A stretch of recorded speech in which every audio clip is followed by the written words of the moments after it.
La peinture d'un rabbin qui prêche dans le temple, une radiographie du thorax, une croix réalisée avec des restes de chars armés et d'uniformes militaires, ce sont quelques-unes des représentations insolites de Jésus qu'on a pu voir lors de l'exposition « Voici l'homme, Jésus dans l'art juif et israélien » au musée d'Israël. L'idée de cette exposition est de montrer comment la figure de Jésus fait partie de l'art juif et israélien. L'idée m'est venue en regardant de nombreuses œuvres d'artistes israéliens, et je me suis rendu compte qu'elles contenaient beaucoup de symboles chrétiens, beaucoup de représentations de Jésus, de diverses manières et à plusieurs niveaux. Et cela a aiguisé ma curiosité. Pourquoi les Juifs se relient-ils si profondément à la figure de Jésus ?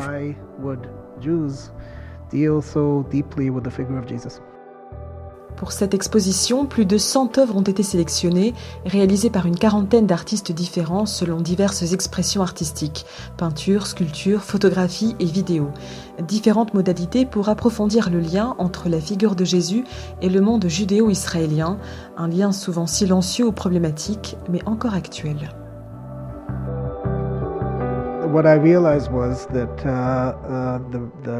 Je me suis rendu compte que la relation entre les artistes judéo-israéliens et la figure de Jésus est très positive à différents niveaux.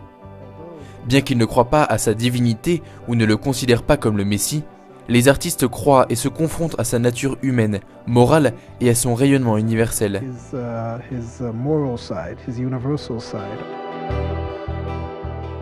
Le parcours qui part de 1870 jusqu'à nos jours n'est pas chronologique, mais thématique.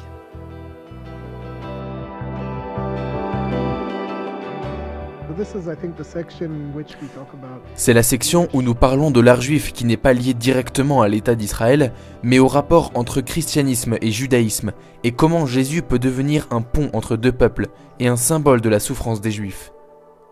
Le représenter comme un juif peut favoriser une relation encore plus étroite entre juifs et chrétiens.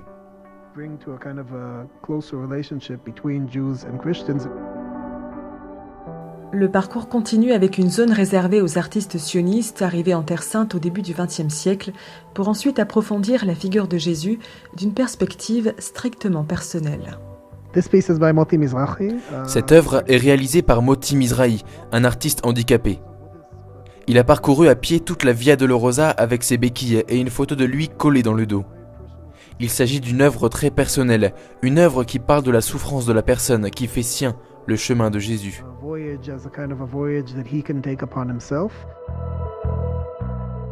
Le parcours élargit de nouveau l'horizon. La passion du Christ devient expression de la souffrance des plus petits de la société.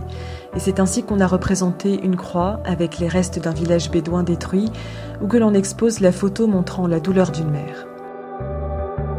Cette photo a été prise par Milika Kioshnol en 1998, au début de la première intifada. La femme, Aïcha El-Kord, a été mise en prison. Elle y a mis au monde un fils, et le photographe, avec cette prise, donne un message très beau de compassion universelle. La mère et le fils, selon la représentation chrétienne classique. Nous avons ainsi un artiste juif qui a pris une photo d'une femme musulmane avec son fils, à la manière des représentations chrétiennes. L'exposition ne vise pas à confondre les identités, mais veut donner un espace aux interrogations de chaque artiste. En marchant dans les salles, en se laissant toucher par les œuvres, souvent crues, parfois provocatrices, reviennent à l'esprit les liturgies de la Semaine Sainte. Et la mort de Jésus sur la croix pour l'humanité entière s'enrichit de nouvelles nuances.